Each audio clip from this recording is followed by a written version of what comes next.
Two, one. Hey, what's going on, guys? Welcome back to the show. I have my good buddy today, Brad Woodall from the Atlanta market on today's show. So, Brad, thanks for coming on. Hey, man, how's it going?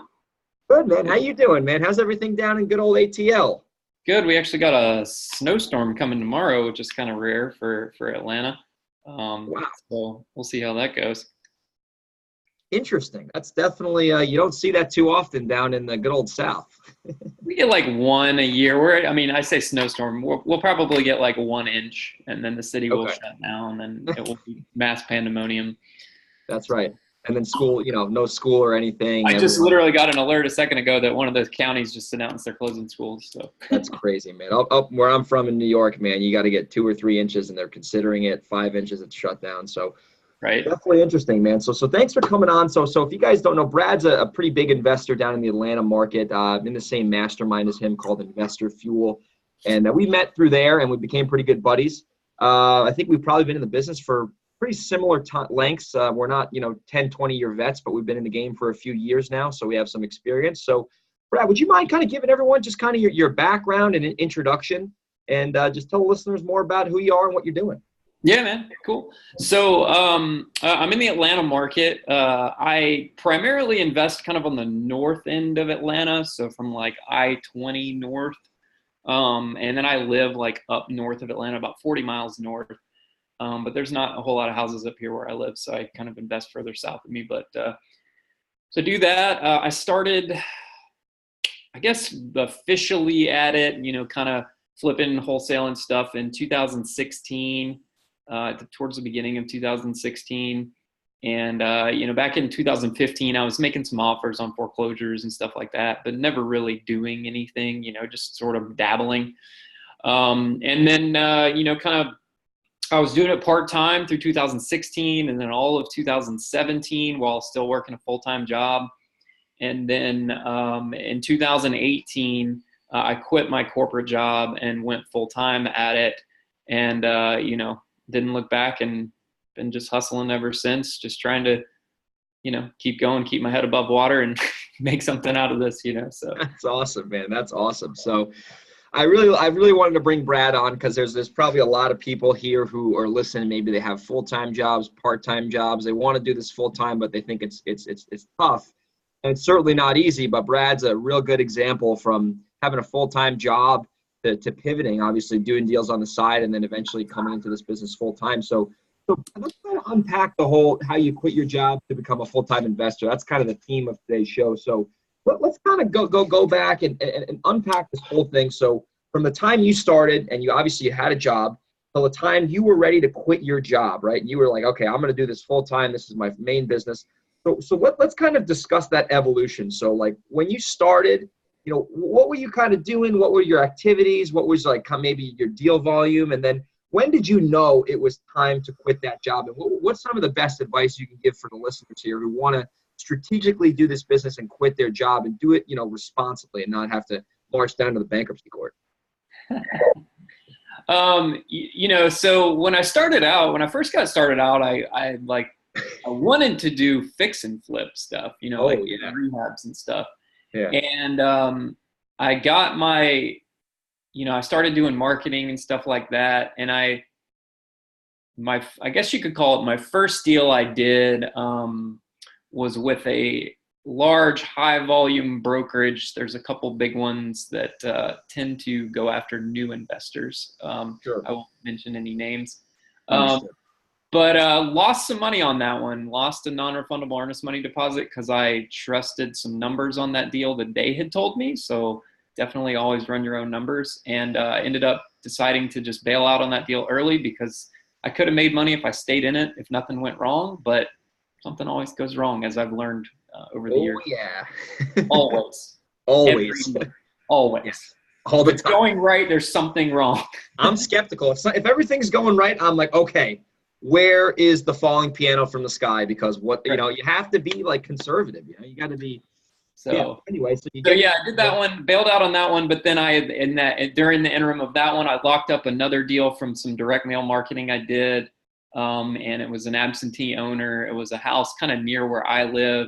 we call them these old mill houses. There was an old mill in this town near me, and these little tiny 2-bed, 1-bath, just little 800 square foot, just tiny little houses. And picked that one up and negotiated with the guy. Ended up getting it for 30 grand. I ended up paying cash, just straight cash for that house. I tried to wholesale it beforehand, but I didn't really have much of a buyer's list, so I ended up closing on it, paying cash for it, and then I basically wholesaled it. I literally the next day threw it out on the market as is, fixer-upper, marketing to investors. Luckily, I had a family member who's a real estate agent, so she listed it for me. And since then, I've gotten my real estate license, and I list my own flips now. But back then, I had her list it, and I ended up grossing about $12,500. So after paying her commission, I netted like $9-something thousand on that deal. I held it for, I guess it was about just under 2 months, because I ended up inheriting a tenant that I wasn't supposed to inherit because I didn't get something in writing from the landlord, and he lied to me. And anyways, still made money on that deal. So that's a lesson right there for everybody is no matter how bad you think it is in the moment, like when you look back on a deal, like, you learn lessons from it, but at the end of the day, it's really short term, this too. Absolutely. You'll end up doing okay if you just stick to principles. So did that. And then in 2017, just started doing deals. And then I kind of wholesaled some stuff in 2017. And then I just grew to like wholesaling properties. It was just a lot sort of cleaner and easier and less risk. And I was like, okay, I kind of like this. So I started wholesaling a lot more. And then 2018, kept doing that, kept marketing. So getting towards the end of 2017, I'd always told my wife, like, this is what I want to do long-term. And, if I wasn't married, I would have quit my job a long time ago and gone full-time at this, but I'm married. I have 2 little kids. So I have to sort of be respectful of my wife and make sure she's on board with it. It took her a little while to get on board with it. My wife is very much a corporate America person. She loves her corporate America job. She loves commuting to work every day. And that wasn't for me. I died every day in a cubicle. My soul died a little bit. So, and it was also a tough pill to swallow, because I was making a really good salary in corporate America. I was making a 6-figure salary. And so that's tough to leave, but I knew that this is what I wanted to do. I've always been an entrepreneur. I had a landscaping business that I ran back before we had kids. I sold it when my first son was born. And I always ran, that was sort of a side hustle, side business I ran. I've always been an entrepreneur, so I wanted to do this. Real estate was the avenue that I was going to go. And finally towards the end of 2017, I convinced her, like, hey, I'm going to quit my job, and she's like, okay, well, we just need to save up some money and blah, blah, blah. Okay. So, we saved up a little bit of money, and then also we were banking on me getting a big bonus, and then her getting a bonus, which none of those came to fruition, which, that's a lesson for everybody. Don't always bank on something that's, may not happen. So it didn't. But one of the lessons is you figure it out, just Absolutely. like, obviously, Greg, you don't have any kids, but when you have kids, you just figure it out. Like, just if you take that dive and you just do it, and that that's what you want to do, and you're focused on it, and you're not wishy-washy about it, you'll figure out how to make things happen, and you'll just do it. Absolutely. So that's what I did. so real quick, so I want to unpack some of that. So what were you doing before you were an investor? What was your background? Because you had a 6-figure job. It's not like you were making some good money. So what exactly were you doing? Because I know some of the stuff you do now in the business is kind of tied to what you were doing in corporate America. So what were you doing exactly? We never even talked about it. I was always in the fraud investigations. I did some loss prevention, asset protection, lots of, like, catching bad guys is what I call it. Like, I worked for some major banks. I worked for a major wireless carrier in the corporate security group. And I did a lot of external and internal fraud investigations. And I was a data analyst guy. So I was the guy that, like, went into our databases, and I uncovered all these patterns of fraudulent behavior, and I built them into these big cases where we would go after big federal cases. I mean, we took down some big federal cases. We're talking like $1 million cases where we're working with, the feds on these cases. They were fun to do. It was always something new. It was always fun. I enjoyed that part of it. But over time, I just kind of got bored with it, because it was just, it was just the same stuff over and over, even though it was always a new case and a new thing. I just got bored with it. My heart wasn't in it anymore. I did that for probably 10 years. So I'm kind of really well versed in SQL, SQL, as people call it, structured query language, building databases, mining large amounts of data. And I've incorporated that into my business now. But that's kind of what I did. So, the last company I was with was a cell phone insurance company. We did device insurance for cell phones. And I worked in their fraud group. We did investigations into cell phone insurance fraud. So that's kind of what we did there. And I just decided I didn't want to do that anymore. Eventually, once I got the real estate bug, I was doing deals at work in the break room, and I was taking calls, and I was always running comps, and I had figured out ways to automate my job so that I could kind of I had a lot of downtime during the day. And it got to the point where the job sort of got in the way of real estate. I couldn't go on appointments. I couldn't, immediately call people back. And it just got in the way. And I said, no, if I want to do this, I have to focus on that and I have to do it. So. Absolutely. Well, that's fantastic. So really, it sounds to me like once you had the experience and you had obviously some deal flow coming in, you were very familiar with the marketing. That's when you kind of went to your wife and you're like, hey, I think I know how to do this. I've done enough deals. I've made enough income. I can do this full time, because if I don't have to worry about, obviously, I don't have to worry about my job and all the things that I'm responsible for. I can put that much more effort into the investment business, and obviously then double your income. So that was really the tipping point, it sounds like. Definitely. Yeah. Hey, my cleaning lady is here. Can I run upstairs and let her in? I didn't realize she was going to be here this early. Can we pause? Yeah. That's cool. I'll be right back. I have to go open the garage door for her so she can get in. All right, I'll be right back. Cool. So this is a new thing here. So we're right now we're in the middle of an interview with my buddy Brad Woodall. He's getting the cleaning lady inside his house. So let's kind of recap so far what we've talked about. So Brad's a guy who I've known for about a year or so now. He's doing some big things in the Atlanta market, and he quit his full-time job to become a full-time investor. So if you guys are listening right now and you guys are thinking about quitting your job, or you're like, oh my goodness, how do I ever do that? The income's unpredictable.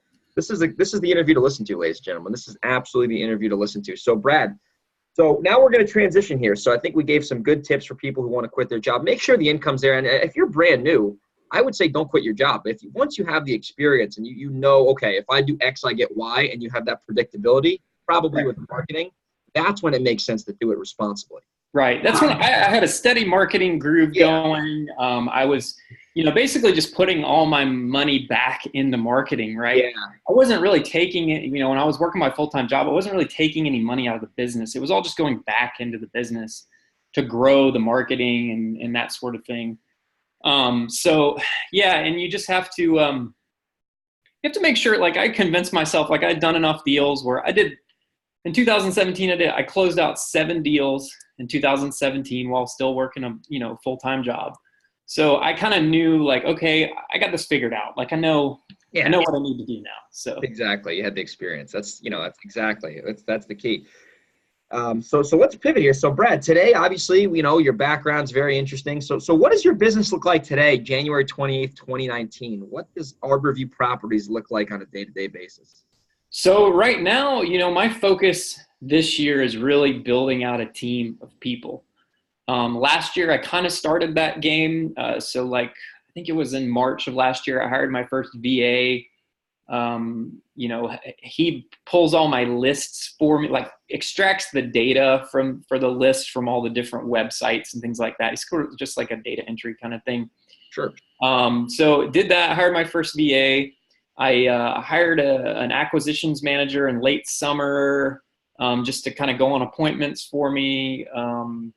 And then I had hired a leads manager towards the end of the year. That one, I hired a kind of a VA from the Philippines, and it wasn't really working out. So I let her go around Thanksgiving, and I hired another lady, and then she quit on me a week into the job. Oh. So then I had to rehire. But fortunately, this new girl that started a few weeks ago, she is an absolute rock star. She's local here in my area, and she's awesome and just doing great, just going above and beyond. And I love it. And I'm so thankful to have her on board. Like, having a good team and good people to help you, to delegate things to and help you grow it is absolutely critical. So that's kind of what I'm working on this year is really refining the team and making sure. I want to keep this business very lean. I don't want to grow this big, massive monster of a company. I want to just keep things lean and moving. And that's my goal for this year, is really just to really continue to focus on the business and just building the team out so that we're a well-oiled machine, and that, we're maximizing everything and going very niche. You and I have had a lot of discussions about that, because that's sort of your strategy too. Absolutely. 100%. So that's what we're doing this year. That's the focus. So we've got a few team members, and just, I don't know if I'll add any more real team members this year. I may try to take the analytics piece off my back if I can. But I still, like, that's what I'm good at, is the data analytics piece. So I'm not sure what I'll do with that, but I may try to find some like little junior analyst out of college or something to help me really dive into the data, because I'm building my databases right now. And then once they're built, that's the hard part. Then it becomes easy after that. So. Absolutely. Yeah. It's the upfront work. And then once you have that system dialed in, it's just like plug and chug. It's like some of those tough college math courses I used to take. Once you understood the formula, you just plug the numbers in and it's off to the races. So, right. So I want to kind of talk about that, because I'm very similar. My business looks very similar to yours. I have no desires in the residential business to have a monster behemoth company. Nothing wrong with that. I think for some people, it's exactly, what they want. For me, I'd rather be more lean and mean. Less volume, more profit, less overhead, same profit, basically less overhead, more profit. If I could do 3 to 5 properties a month and make, 30, 40 grand a deal, I mean, with a 40% profit margin on the company, I mean, to me, that would be very good, especially in the single family space. And then I want more into commercial. So I really like how you're kind of beginning with the end in mind. You're not like, oh, I want to have 100 people on my team and do 50 deals a month and make these thin margins. And like I said, nothing wrong with that. So really, what's your deal volume look like? Are you doing all wholesales, I mean, what's kind of, because I know you've done a little bit of both. What is your primary exit strategy now? And, out of 5 deals, how many are you flipping? How many are you wholesaling, and kind of stuff like that? So this year, I'm going to focus on doing a lot more wholesales. I did some wholesales last year, and I've got one of them that I finally got under contract the other day. It took forever to sell it. The market's shifting a little bit, so I'm trying to minimize my risk and not be into stuff.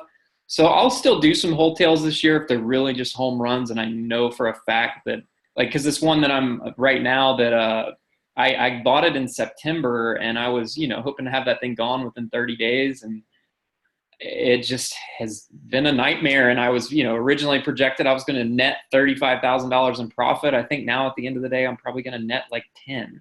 And it's just like, oh my God, I did all this work for $10,000. Like, I should have just wholesaled the damn thing. Right. But you live and you learn. And I've done other wholesales before that. So, I mean, I mostly wholesale most stuff. I did a few fix and flips last year. I did 3 of them last year. And it just, after I did them, I'm just like, God, this is a brain drain dealing with contractors and stuff. And I just rather would wholesale a lot. So that's what we're focused on this year, is just wholesaling a lot of stuff. And then acquiring rentals. We've got a smoking deal on the desk right now on a mobile home close by that is literally the best mobile home I've ever seen in my life. It's in amazing shape. The guy doesn't want it. He lives 3 hours away. He just wants to be done with it. So we're going to try to get it on terms for $500 a month, and it will rent for $1,100 all day long. Ooh.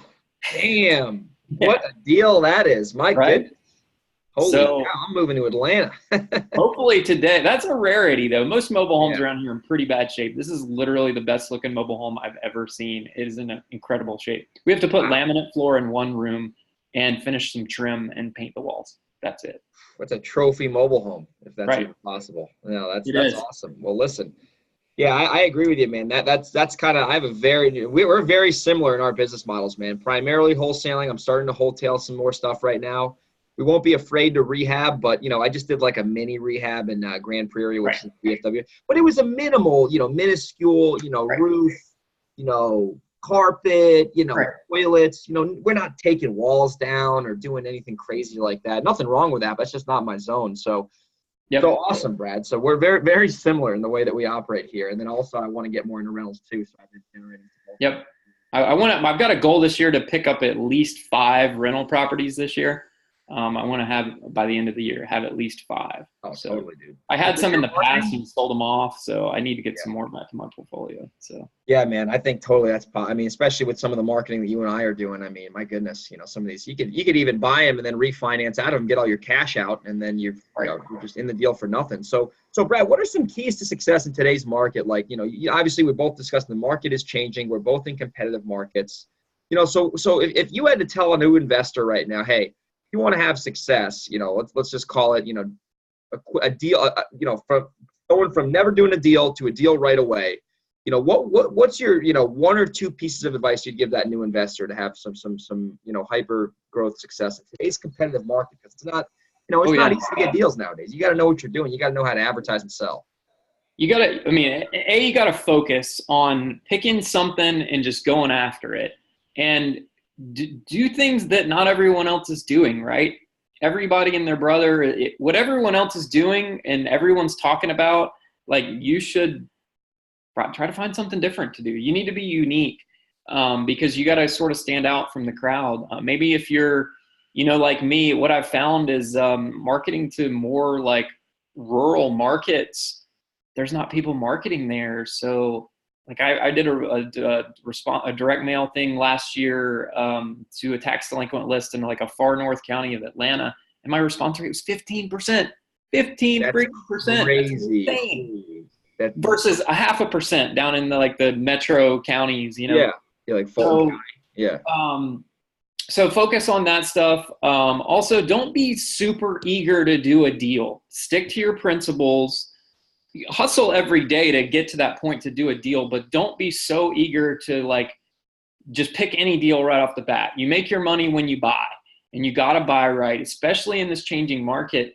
You need to buy with some margin in there in case things happen and it goes down. You still have some room to walk away and still make money at the end of the day. So you need to, just focus on your principles and just do it. And then, the deal will come, and also kind of one of the things I'm doing this year is making my goals are more focused on, what do you call it?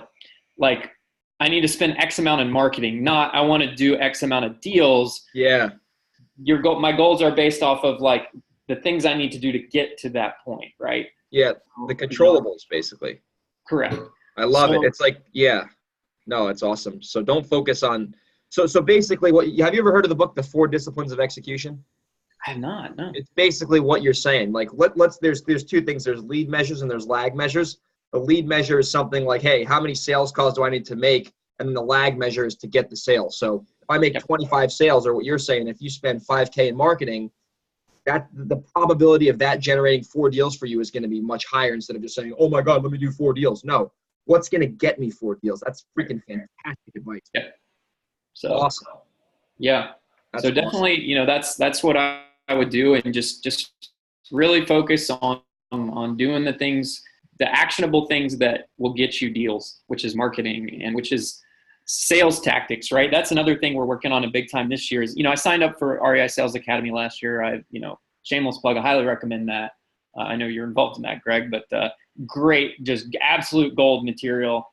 And I really want to focus a lot more on that this year, because not only do you need to get more leads, but you need to convert those leads.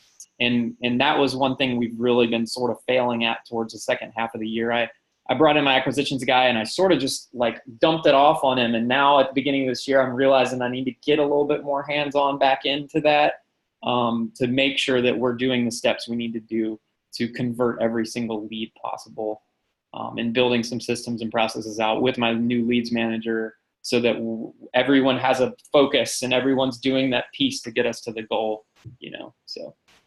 Absolutely, man. I absolutely love it. And yeah, guys, getting the lead is one thing. Lead gen is important. I have on my little scorecard every day. I'll show you guys here on YouTube.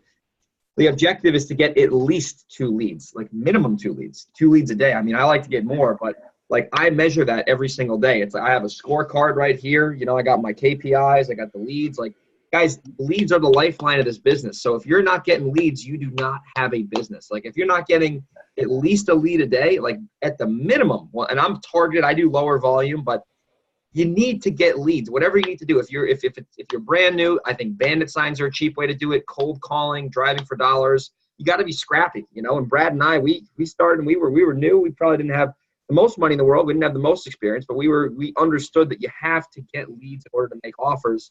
The more leads you get, the more offers you make, the more offers to make, the more contracts you're going to get, the more contracts you get, the more money you're going to make. It's just one big funnel. So boom. This is if you're brand new, listen to this. This is some actionable stuff that you can immediately use. So we're getting to the end of the show here now. So we're going to conclude with 2 more things here. So Brad, let's talk about real quick the best ever deal you did, and then we're going to talk about the worst ever deal you did. We might have already kind of alluded to that, but let's just unpack both of those things, and then we'll get into how we can help you, and then we'll wrap up the show. So what's the best ever property you've done? So the best deal I've done, I haven't gotten 100% paid on it. It was a deal I did with a big investor around here, and we ended up – so – it was a lead I got from direct mail. Okay. It was the very first round of postcards I ever mailed. It was like 300 houses. Oh my goodness. Way too small of a population to send mail to, right? Yeah. I never got a call from that campaign, ever, until over a year later. So I sent that direct mail campaign in April of 2016. In July of 2017, I got a phone call from a guy who had a property near me in a very expensive part north of Atlanta in equestrian country in a town called Milton. That's where all the big money is in Atlanta, like just big, massive estate properties, just huge. It's horse country, lots and lots of money. All the sports players all live up in Milton and Alpharetta. So I got this deal in Milton. It was 2.6 acres. On a major, kind of a major thoroughfare through Milton. So it was a perfect area. The guy had recently been diagnosed with cancer, stage 4 cancer. He was only given like 6 to 12 months left to live. Oh my goodness. And he had owned this property since 1981. So it's like older than me. He just wanted to sell it and just quickly be done with it. And it needed some work. I mean, it wasn't in awful shape, but it was like a time capsule. Shag carpet and musty smell. Oh yeah. Oh man, it was interesting. This deal was actually on TV this summer. On HGTV. I did it with a guy locally here in Atlanta that has a TV show, and brought it to him because I knew the potential in this deal. It was 2.6 acres. I knew that in that area, the minimum lot size is an acre, and the way that the house was laid out on the property was like all the way on one side of the property, so we could subdivide the property. So I brought it to him, and I said, "Hey man, like I've got this deal."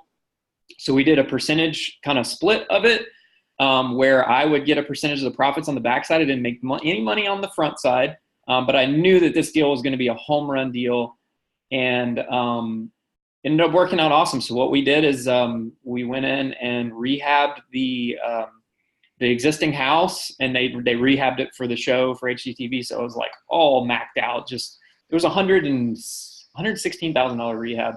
Holy smokes! Yeah. Yeah, that's a big time rehab. So here's the numbers on this. We picked it up for $200,000. We got the property. Just the land itself in this area sells for $100,000 an acre. So just the land itself was worth about $260,000 retail. We picked up the whole thing with the house for $200,000. $116,000 in the house. We cut out that house into a little over an acre, and then we had a 1.6 acre lot remaining beside it and sort of behind it. We had to cut the lot lines to allow for septic soil tests and stuff. We had to do some soil tests and kind of move the property lines to get a septic system for the new property, and subdivided it. We sold that house on only an acre for $440,000. Okay, so now we have a free lot. Oh my goodness. 1.6 acres free now that we will be building a house on. We're still trying to get all that finalized. So I'll get another check. I already got one check from when that house sold, and I'll get another check when the house is built and we sell that. We'll probably sell that house for like $700,000-800,000 because of the area. So Oh my goodness. 200 grand profit in the house, in the new build.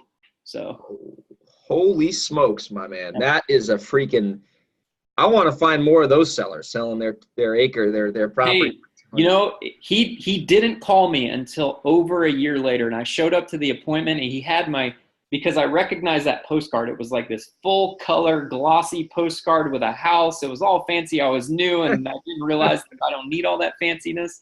Oh man. And he had it sitting on the table, and I was like, oh my God, no one ever. Oh my God, it works. Yeah, right. And he kept it on his refrigerator and called me when times changed and things changed, and I negotiated with him, and I was, very empathetic to his situation. And we let him do sort of a temporary occupancy to move some of his stuff out. And he wanted to have an estate sale. So we were very flexible with him, with that. And he was just going to go live with his sister in his final months to a year, stay with her. And worked out to be an awesome deal. So that's my best deal ever there. And then my worst deal ever is probably, well, I told you that one. And then the same one I did around the time where I still made money. That one, I learned a lot on that one because I didn't get things in writing. The guy lied to me. He was stealing electricity and charging the tenant for electricity. I found that out when I went to turn the power onto the house. The power company was like, goodness, what's going on here? And I was like, I don't know. I just bought it yesterday. So just all kinds of things with that deal. And I inherited this tenant and I had to get him out. So I had to quickly learn the tenant laws and how I needed to properly serve him paperwork to get him out and give him notice and follow all the rules. And then he was playing games with me, and literally till the 11th hour, we had to push out closing 2 weeks because he was dragging his feet, finding a place, and I had to do cash for keys to get him out. A week away from, I could have evicted him on day 60, and we finally got him out on like day 50. We did cash for keys, gave him, it was like Christmas time, so I gave him like $700, and he moved out literally in the middle of the night. I had to come over there at 6 o'clock in the morning to inspect the house for him to move out. He got out and he did what he said he would, but man. Oh man, what a turkey, man. Those are the best, man. You know what, even to all the listeners listening, if you're going to get in this business full time, like Brad and I, you're going to have some good deals. You're going to have some bad deals. And a bad deal is not necessarily losing money or getting just steamrolled on financially. I mean, I had a deal. I was in a real quagmire about 3 months ago. I tried to wholesale a property and it wasn't a great deal. And the buyers, they had to retrade, and there was lawyers involved, and I was just really kind of caught with my pants down on this thing, and it ended up going down the conveyor belt into the slaughterhouse. And you got to pick yourself off and dry yourself out and just move on. And I got so much valuable lessons from that deal going south. I mean, getting stuff in writing, understanding a market better, doing it virtually. So the thing is, in New York, I live in freaking La Jolla, so it was just a mess. But you learn some of your best lessons on some of your worst deals. So yeah, awesome, Brad. Thanks so much for sharing. Yeah. So to wrap up the show, how can we help you? How can my listeners, how can myself help you? What are you looking for? Are you looking for some funding? Do you want some more deals? Is there anyone in Atlanta listening that wants to, reach out to you and see how they can help you? Maybe they can bring you. If anybody's got any good deals. I mean, I buy on the north side of Atlanta. So if you got anything up kind of on the north side, I buy in Cherokee, Cobb, Pickens. I buy in Fulton, Northern Fulton, and I've done some deals in DeKalb. So if you have any deals, if you're new, if you're not really sure, like whether you've got a deal or not, or you're not quite sure like how to wholesale the right way, because there's a lot of people that wholesale the wrong way and they're breaking the law. And if you're not sure, just ask. Reach out to me. You can find me on Facebook under Brad Woodall. And you can go to my website. It's arborviewhomebuyers.com. You can reach out through our website. But just if you're not sure, just hit me up and I'll help you through it. My first deal I ever did, the guy I did that big monster, massive, awesome deal with, he helped me through my first deal. I called him. I had no idea what to do. He called me, walked me through it on the phone. I was scared shitless. And Yeah. I didn't like, okay, I got it under contract. Now what do I do? Oh my God. Yeah. Oh my God, I'm gonna get sued. Yeah. So he helped me. Well, just walk me through it. Just talk me through it over the phone. Like do X, Y, and Z and blah, blah, blah. And it'll be okay. And da, da, da. And then I did it. And we did fine. I learned a lot of lessons. I still made money on the deal, but I learned a lot of lessons. That's awesome. And every deal I've ever done since then, I'm always learning on every Love single. it. That's fantastic. Real quick, before we go, so Brad, you said, I want to just bring this. So obviously we're both not attorneys, disclaimer. Well, you said wholesaling the wrong way by breaking. What? Can you just give a quick example, maybe so the listeners can hear? Obviously, Brad's not a lawyer. I'm not a lawyer, but that is something that happens a lot within the wholesale game. So I think if we could just kind of harp on that real quick, maybe we could save some people some time or some. For one, I mean, like Daisy, I've had wholesalers reach out to me trying to sell me a deal they didn't even have under contract. Oh goodness! I've had wholesalers trying to sell me my own deals that I owned. Oh my goodness! You know. Yeah. So, okay. And then daisy chaining stuff. If you don't have it under contract, don't send out someone else's deal unless you've got their permission and you're working through them, because you could be considered, brokering without a license because you're advertising something you don't have any contractual interest in. You're selling something for someone else, which is you're a broker. A broker. Yeah. And because I'm a licensed agent now, I have to think that way. I don't do normal agent stuff. I just have my real estate license, but I have to think like that because you can't be brokering deals that aren't yours. If you have it under contract and it's yours and you own it, or you have a contractual interest, you can sell your contract. You can sell the house and advertise it all day long, but you need to make sure, just talk with your local attorney, your real estate attorney, find a good investor friendly attorney. My attorney that we close all our, Georgia's an attorney state. We close everything with attorneys here. My attorney is awesome, and he pretty much only deals with investors. So he knows how to do this entire business, and that's why I use him, because he knows how to navigate all these hairy deals and everything. And I can ask him questions all day long because I bring him, multiple deals a month, and I can call him up and say, hey man, what do I do here? And he doesn't charge me for it, but and when you're getting started, find a good attorney and offer to pay them for their time and say, hey, I got a question for you. I'll give you, bill me by the hour, and I've got questions for you. I want to make sure I do this right. So love it. Great advice, guys. Don't trip over pennies on your way to dollars, right? Invest in an attorney. Bam. Well, listen, Brad, you dropped a ton of value today. I really appreciate your time, man. This has been fantastic. So, if you guys want to reach Brad, you can find him on Facebook at Brad Woodall. And you can also go to, what's the website, Brad? ArborViewHomeBuyers.com. That's ARBOR View VIEW Homebuyers with an S.com. Awesome. Well, Brad, thank you so much for your time today, man. That was a great show. And hope you have a good day. And thanks for stopping by. Thanks, man. Awesome. Have a good one. Bye-bye. Appreciate it.